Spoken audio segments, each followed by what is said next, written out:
Ika-53 Kabanata. Ang nakaraan nagulat at tinitigan ni Namong Mae at nagtatakang sinabi na ginawang libangan ang pagbabantay. Habang nakatingin sa kanila ang taong nagmula sa rat group. Sa pagpapatuloy, nakatingala ang tatlo na sina Wonpyo, Jipyeong, at si Namong Mae nang may biglang nagsalita sa kanilang likuran sa bandang itaas. Sinasabi nito na kung gusto daw nilang lumaban, gawin daw nila ito ng patas. Mabilis na lumingon si Namong Mae at sinabi sa kanyang isipan na mayroon pa daw isa doon. At sinabi pa ng isa na nagsalita kanina na kung gusto daw nilang lumaban, ay gawin daw nila ito sa darating na White Martial Arts Contest. Pero kung sila daw ay magpapatuloy sa kanilang paglalaban. Hindi na ituloy ang pagsasalita dahil may isang tao na naman ang lumabas at sinabi nito na kung hindi daw sila magpapaawat sa laban. Kailangan daw muna nila silang kalabanin, silang magkakapatiran. Nagtatakang tumingala si Namong Mae at sinabi na silang magkakapatid.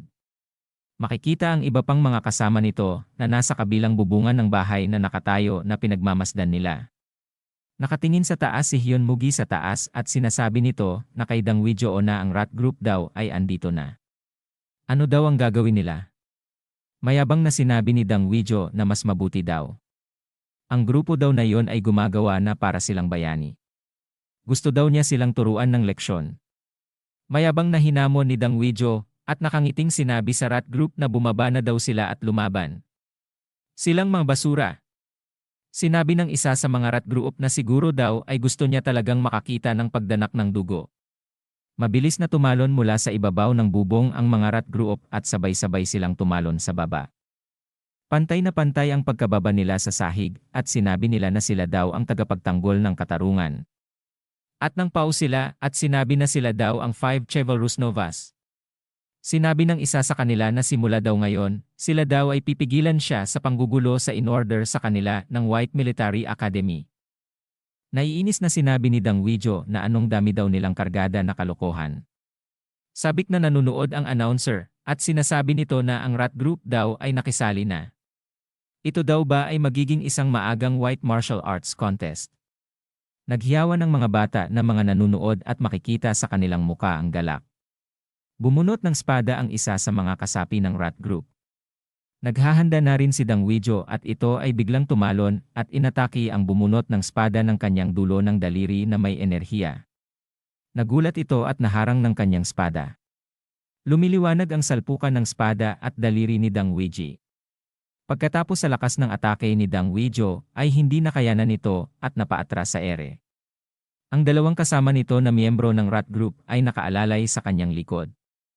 Naghawak sila ng kamay upang bigyang ng buwelo ang napaatras na inatake ni Dang Wijo. Umapak sa dalawang kamay at malakas at mabilis na bumalik na ataking muli ito.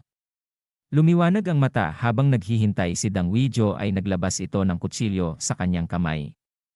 Hinarang ni Dang Wijo ang ginawang atake ng taga-rat group.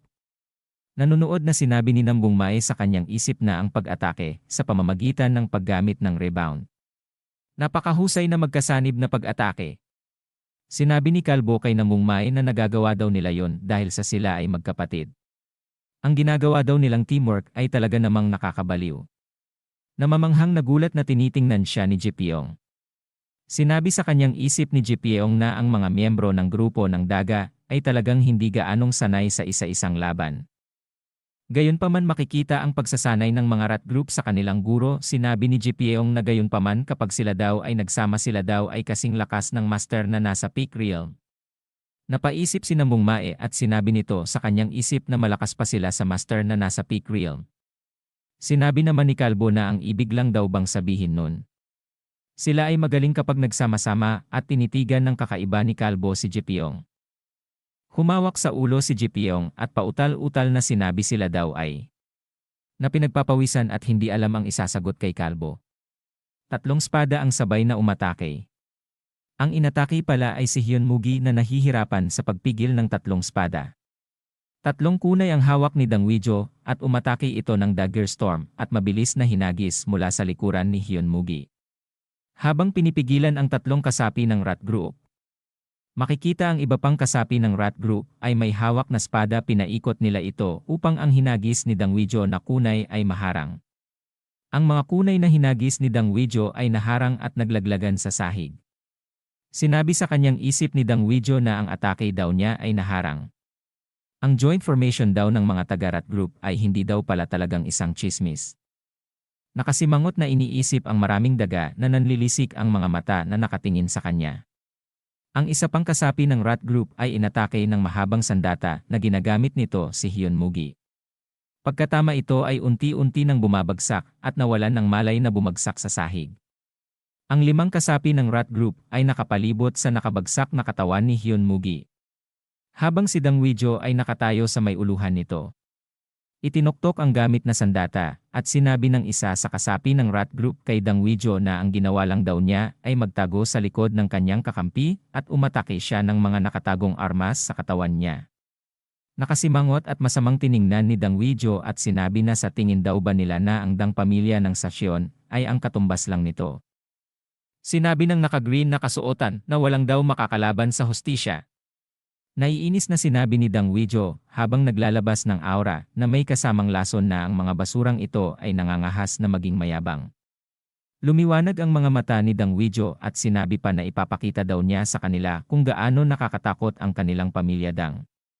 Nagulat si Namong Mae at sinabi na marahil daw. Naglalabas na ng lason sa kamay si Dang Wiji. Sumigaw na si Namong Mae. At sinasabi sa mga naandoon ay umalis na kaagad sila dahil gagamit daw si Dang Wijo ng poison art technique. Natataranta na ang mga batang nanunood at sinasabi nila na kailangan na daw nilang magmadali, iyon daw ay isang poison technique.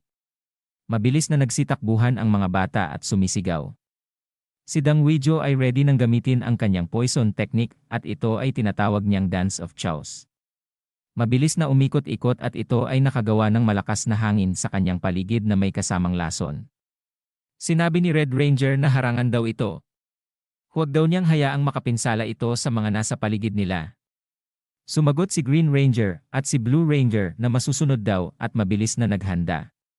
Tinatawag ko lang silang mga Power Ranger kasi hindi ko pa alam mga pangalan nila. Umikot pa rin si Dang Wijo at ang hangin na may kasamang lason ay lumalakas. Ang sahig na tinatamaan ito ay nawawasak at ang mga lason na tumatama sa mga bato ay natutunaw. Tumatalsik ang mga lason at malapit na ito sa mga rat group sa tatlong Power Rangers na gulat na gulat. Dito na po nagtatapos ang ika-53 kabanata.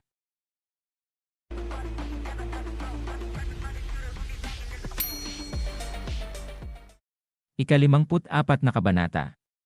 Ang nakaraan. Umiikot si Dang Wijo at nakabuo ng hangin na may kasamang lason. Ang mga tumatalsik na lason ay tinutunaw ang mga bato. Sa lakas ng ikot ng hangin na may kasamang lason, ang sahig ay nasisira na ikinagulat ng tatlong rat group na Power Ranger. Sa pagpapatuloy, sumigaw si Red Ranger sa mga kasama niya na gamitin daw nila ang kani-kanilang key upang matrap daw nila ang poison. Tumugon ang mga Power Rangers at sinunod ang sinabi ni Red Ranger. Ang pag-ikot ni Dang Wijo ay nagsanhi ng malaking ipo-ipo at ang apat na Power Rangers ay naghahanda na maglabas ng kanilang enerhiya. Makikita si Green Ranger ay hawak ang kanyang sandata at naglabas na ng key. At si Yellow Ranger hawak ang kanyang pana at nakapikit na naglalabas ng kanyang key. Silang limang Power Ranger ay pinalibutan ang ipo-ipo at naglabas ng kanya-kanyang enerhiya at ito ay napalibutan ang ipo-ipo. Habang nanunood si Namong Mae sa ginagawa ng mga Power Rangers, ay sinasabi nito sa kanyang sarili na hindi daw iyon maaari. Ang pagkulong sa lason ay maubos lamang ang kanilang key. Tinititigan ni Namong Mae ang bilog na enerhiya na gawa ng Power Ranger, at sinabi pa niya na may seryosong muka na kung hindi daw nila ito mabilis na tapusin. Naputol sa pagsasalita si Namong Mae nang makita niya na si Dang Wijo ay gumagawa na ng pag-atake at tinira niya ang kanyang lason sa limang Power Rangers. Naharang ang ginawang atake ni Dang Wijo, ngunit ang sandata na gamit ni Yellow Ranger ay nabasag ng lason na siya niyang ikinabagsak sa ere. Nanunood si Namong Mae sa kanilang labanan, ay sinabi nito sa kanyang isip na yon daw ay napakadelikado. Mabilis na tumakbo si Namong Mae para saluhin si Yellow Ranger. Nasasaktan si Yellow Ranger sa tama sa kanyang dibdib dahilan ng pagpunit nito ng damit. Napatingin na nagtataka si Namong Mae kay Yellow Ranger, at sinabi niya sa kanyang sarili na siya daw pala ay isang babae habang kalong niya si Yellow Ranger. Makikita ang salpukan ng kay nina Dang Wijo at ng mga rat group. Sinabi ni Green Rangers sa kanyang Big Brother na nasira na daw ang balanse ng ginagawa nilang formation dahil wala na daw si Seongcho. Kailangan na daw niyang umatras. Isasakripisyo daw niya ang kanyang sarili upang panandali ang pigilan ang bastardong iyon. Pagkatapos ay maaari na daw itong natigil sa pagsasalita ng sinabi ni Red Rangers na hindi daw niya hahayaan na ang kanyang kapatid ang magsasakripisyo. Ipinangako daw nila na kahit mamatay sila, mamamatay silang magkasama. Habang kalong pa din ni Namgungmae si Yellow Ranger, ay sinasabi nito sa kanyang isip na dahil daw sa lason, hindi sila makagalaw ng maayos. At ang kanilang joint formation ay hindi kayang gamitin ang buong kapangyarihan nito dahil doon.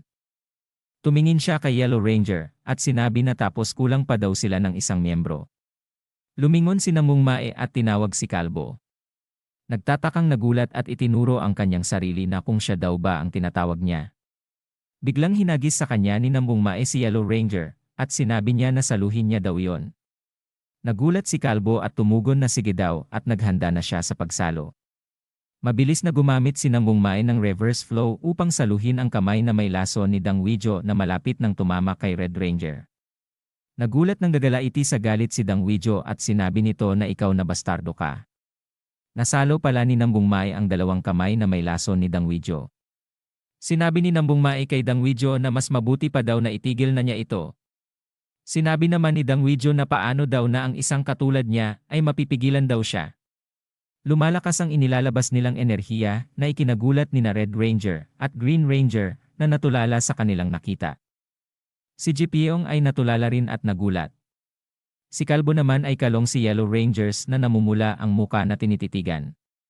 Lumiliwanag na ang mata ni Namgungmae. Ganon din si Dang Wijo. Isang babae ang nagsalita at sinabi na siya daw ay nagdudulot ng kaguluhan sa White Military Academy. Nasa itaas pala ito ni Namgungmae at Dang Wijo at sinasabi pa na hihilahin daw ba niya ang sarili niya pagkatapos makagat ng aso. Mabilis na bumaba at naglabas ng enerhiya. Naglabas ng enerhiya sa kamay at pinigilan ang dalawa sa paglalaban. Tumalsik ang dalawa sa ere sa lakas ng enerhiya nito sa kanyang kamay. Sinabi ni Namgungmae habang tumatalsik sa ere ay anong klaseng enerhiya daw iyon. Si Dang Wijo naman ay napamura na lang. Pagkatapos sinabihan sila ng babaeng pumigil sa kanila na silang lahat daw ay sumunod sa kanyang opisina. Ito pala ay si Dog Group Teacher Sogo. Makikita sila ng Namgungmae at Dang Wijo na napaupo at ang mga Power Rangers at sigurong Sogo. Lumipat na ang eksena sa palasyo sa loob ng palasyo ay sumisilip sina Kalbo at Jipyong. Seryosong tinatanong ni Gurong Sogo na ano daw ang pumasok sa isip nila para magdulot sila ng gulo sa gitna ng ganoong lugar. Habang nakapila ang mga bata sa harapan niya. Nagsalita si Red Rangers na ginawa lang daw nila yon para sa hustisya. Sumigaw si Gurong Sogo na manahimik daw ito. Sila daw ay mga nagkasala kaya naman sila daw ay manahimik. Pagkatapos si Red Ranger ay nanginginig at tumahimik. Tumingin at itinuro ni Gurong Sogo si Namgungmae na siya namang ikinagulat nito. Sinabi nito na siya daw ang gusto niyang magsabi sa kanya. Sabihin sa kanya kung kaninong kasalanan ito at kung ano ang dahilan ng sitwasyon. Kung magsasabi ka ng kasinungalingan o maling pahayag dahil sa personal na sama ng loob. Bilang tagapangasiwa ng White Martial Academy, ipapatalsik niya daw silang lahat na pilyong mga bata. Nagulat at naniga si Namgungmae sa kanyang narinig.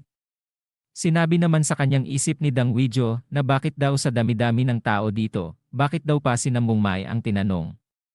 Nag-aalalang sinabi pa niya na kung mapatalsik daw siya dahil dito, mawawalan daw siya ng pabor sa pamilya. Sumpain daw ito. Tumingin sa gilid si Namgungmae at nakita niya ang mga Power Rangers ang rat group na kumikinang ang mga mata. At nagpapaawa sa kanya ang mga ito. Binubulong na sinasabi ni Namgungmae sa kanyang sarili na ang laban daw na yon ay orihinal sa pagitan nila na Snake at Pig Group. Totoo naman na sinubukang mamagitan ng rat group sa kanilang laban at sa halip ay lumaki ang laban. Ngunit ang pangunahing dahilan ay dahil sa hindi magandang relasyon namin ni Dang Wijo. Nag-isip ng malalim si Namgungmae. Mula sa labas si Jipyong ay nagulat sapagkat ang Dog Group Teacher daw ay kilala sa tawag na baliw na aso sa gitna ng mga estudyante. Mabait talaga siya kapag maganda ang mood niya, pero daw kung nagagalit siya. Sinabi pa ni Jipyong mula sa labas na mangyari daw na mag-ingat itong si Big Brother niya. Humakbang paunahan si Mungmae at sa harapan niya ay si Gurong Sogo. Sinabi niya sa kanyang sarili na kung mamali daw siya nang sasabihin, siya daw ay mapapatalsik. At baka daw maapektuhan pa ang grupo ng Daga at si Jipyong. Dapat lang daw niyang sabihin kung ano talaga ang nangyari. Nagsalita na si Mungmae kay Gurong Sogo at sinabi niya na ang rat group daw ay walang ginawang mali. Ito daw ay kasalanan niya at ni Dang Wijo. Nagulat na napatingin si Dang Wijo sa kanyang narinig na kanyang kinainisan.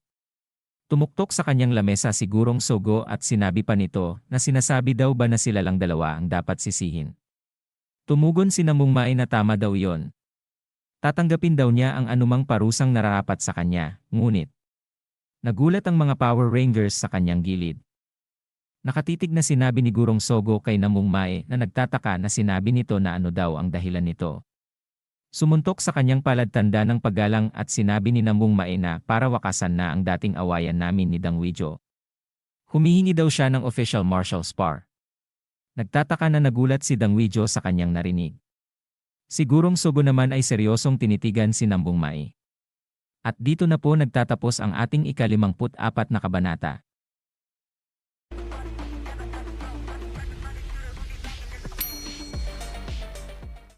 Ika-55 kabanata. Makikita ang kakahuyan dito ay nagkalat ang dugo at bakas ng labanan. Ang mga bandido ay nakahandusay sa lupa at isang tao ang nakatayo. Hinawi niya ang mga dugo sa espada. Isang matanda ang nagsasalita at nagpapasalamat sa lalaki at sinasabi na salamat daw sa pagsusumikap. Young Master. Nakatayo lang at isinauli na ang espada sa matantanda. Sinabi ng matanda sa kanya na kung hinayaan lang daw niya siyang hawakan ang sitwasyon at bigyan daw siya ng pera para sa toll fee para sa mga bandido, hindi na niya sana kailangang humakbang upang lumaban ng personal.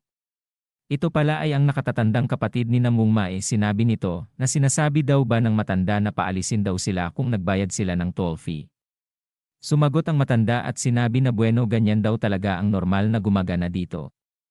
Sinabi ng kapatid ni Mungmae sa matanda na kung sila ay mga opisyal, dapat daw talagang bibigyan sila. Nag-aapoy na sinabi pa nito na ang Nambung family daw hindi nakipag-ayos sa mga bandido. Nagulat ang matanda at yumuko na sinasabi na pasensya na, hindi sapat ang naisip daw niya. Sinabi pa ng kuya ni Mungmae na huwag tayong gagawa ng mga bagay na makakasira sa pangalan ng pamilya Nambung. Nakatingin sa bayan at sinasabi nito na balik na daw sila, little brother. Ang tinutukoy niya dito ay si Mungmae. Lumipat na ang eksena sa palasyo na sinasabi ni Gurong Sogo na nagsalita daw siya ng tapat nang hindi sinisisi ang iba. Siya daw ay humanga kay Mungmae. Sinabi pa niya na siya daw ay hihiling ng official martial spar. Ito daw ay masaya. Tinanong ni Gurong Sogo si Dang Wijo kung tinatanggap nito ang hamon. Tiningnan nila si Dang Wijo. Sinabi ni Dang Wijo na meron lang daw siya na isang kahilingan. Galit na sumuntok sa kanyang palatanda ng paggalang at sinabi nito na payagan daw siya na gumamit ng poison art sa kanilang spar. Nagulat si Gurong Sogo na may takip na pamaypay sa kanyang bibig. Napakagat at nagulat din si Mungmae sa kanyang. Narinig tumingin si Gurong Sogo kay Mungmae at sinabi nito na kung pumapayag daw siya. Tumugon at sinabi ni Mungmae na wala daw siyang pagtutol dito. Dahil baka hindi niya tanggapin ang resulta kung hindi siya papayagang gumamit ng poison arts. Mabilis na tumayo si Gurong Sogo at sinabi na kung gayon pinapayagan na daw niya ang opisyal na martial spar sa pagitan ni Mungmae at Dang Wijo. Inangat ang pamaypay at sinabi niya na pumunta na daw sila sa training hall. Lumipat na ang eksena sa training hall. Ang mga batang sina Kalbo Jipyong at ang mga Power Rangers ay nakahanay at pinapanood ang dalawa na magkaharap sa isa't isa. Iniiling-iling ni Mungmae ang kanyang mga kamao. Nagsalita si Dang Wijo kay Mungmae at sinasabi na nag-request ka ba talaga ng martial battle. Pang-aasar na sinabi pa ni Dang Wijo na akala daw ba nito ay matatalo niya siya. Tumugon si Mungmae at sinabi na kung naputol sinasabi niya. At naalala pa niya ang kanyang kuya bago pa siya pumunta dito. Sinabi pa niya na kung dati pa daw ito. Di niya man lang iisipin labanan siya. Pero iba na daw ngayon na masayang sinabi niya kay Dang Wijo. Napatawa si Dang Wijo sa kanyang narinig at sinabi nito na pagbigkas ng maraming kalokohan na napakaseryoso ng mukha. Naghanda ng lason na nakatago sa kanyang likuran si Dang Wijo. At sinabi sa kanyang isip na sa wakas daw ay magagamit na daw niya ang lason na ito. Humakbang na sa gitna si Gurong Sogo at sinabi na ngayon, sisimulan na daw nila ang official martial spar sa pagitan ni Dang Wijo at Namong Mae. Siya daw si Sogo na magiging saksi sa martial arts spar na ito. Naghanda na si Namong Mae at itinikom ang kamao. Nakangiting naghanda si Dang Wijo. Sumisigaw si Namong Mae at sinasabi niya sa kanyang isip na susubukin daw niya ang resulta ng pagsasanay niya hanggang ngayon, seryosong sinabi sa kanyang isip ni Dang Wijo na tatapakan kitang basura ka. Sinabi na ni Gurong Sogo na magsimula na daw sila. Mabilis na tumalon si Dang Wijo at gumamit ng poisonous sharp dagger. Ang kamay ni Dang Wijo ay naglalabas na birding aura at malapit nang tumama kay Namong Mae. Nakakagat sa labi si Namong Mae na tinitingnan ang paparating na kamay ni Dang Wijo at sinabi niya sa kanyang isip na ang teknik na daw na yon naalala niya ang pag-atake na ginawa niya kay Mo Yongbo. Na sinalubong ng sinuntok ito sanhi ng pagkabali ng mga daliri. Sinabi niya sa kanyang isip na kung gagawin daw din niya yon. Naghanda ng salubungin ng suntok ni Namong Mae ang atake ni Dang Wijo. Mabilis na sinalubong ng kamao ni Namong Mae ang mga daliring may lason ni Dang Wijo. Malapit nang magtama ang kamao at palad nila, ay ngumingiting sinasabi ni Dang Wijo na ikaw tanga ka. Sa tingin daw ba nito ay mahuhulog siya sa parehong trick ng 2 beses. Nagulat si Namong Mae at mabilis na iniwas ni Dang Wijo ang kanyang mga palad na pumulupot sa kanyang braso. Na nakaabang na ang isa nitong palad para atakehin si Namong Mae. Tinamaan sa dibdib si Namong Mae at tumalsik papalayo. Bumagsak sa lupa at sinabi sa kanyang sarili na hindi lang daw siya ang umunlad. Pagkatapos ay hinahawakan niya ang sugat na natamo buhat sa atake ni Dang Wijo. Nagulat si Namong Mae na may mabilis na tuhod ang tatama sa kanyang muka. Makikita na tumama ang tuhod ni Dang Wijo kay Namong Mae. Nakatikom ang mga kamao ni Kalbo at Jipion at sinabi ni Kalbo na buwisit na yon, inatake siya agad ng lason sa sandaling nagsimula ang laban. Sinabi pa ni Kalbo na habang tumatagal ang laban na ito, mas hindi ka nais-nais para sa kanya. Sumagot si Jipiong na kung gayon ano ang dapat niyang gawin. Hindi siya pwedeng basta na lang matatalo. Nagulat si Jipiong nang tawagin ni Red Rangers at sinabi sa kanila na si Namong Mae daw ay hindi matatalo. Kaya naman daw ay manahimik na sila. Pautal-utal na sumagot si Jipiong sa mga Power Rangers na ngunit dahil siya ay nagkaroon ng lason, ang kanyang katawan ay magsisimulang maging mas mabagal at ito ay magiging mas mahirap na gumamit ng K. Nagulat ang mga Power Rangers sa kanilang narinig. Nanlaki ang mga mata at naiinis si Red Rangers na ang hustisya daw ay hindi madaling matalo. Makikita na naharang pala ni Namong Mae ang tuhod ni Dang Wijo. Makangiting sinasabi ni Dang Wijo kay Namong Mae hindi daw ba siya nagtitiis ng maayos. Nahihirapan si Namong Mae at naglabas ng enerhiya. At sinuntok si Dang Wijo na mabilis na dumistansya. Tumatawa habang papalapag na sa lupa si Dang Wijo at sinasabi kay Namong Mae na huwag mong ipilit ang sarili mo na gumamit ng K. Pagkatapos lumapag sa lupa, ay sinabi pa niya na kapag mas ginagamit daw niya ang kanyang K, mas maraming lason ang tatakbo sa kanyang sirkulasyon ng K. Nanginginig ang kamay ni Namong Mae. Ngumiting kakaiba si Dang Wiji at sinabi na mas masahol pa sa kamatayan ang mararamdaman daw niya. Nanginginig ang buong katawan ni Namong Mae at sinasabi niya sa kanyang isip na sakit na mas malala pa sa kamatayan, tumingin sa kanyang mga palad at biglang tumigil sa panginginig ang katawan ni Namong Mae at sinabi niya na, pero okay lang daw siya. Dito na po nagtatapos ang ika-55 kabanata.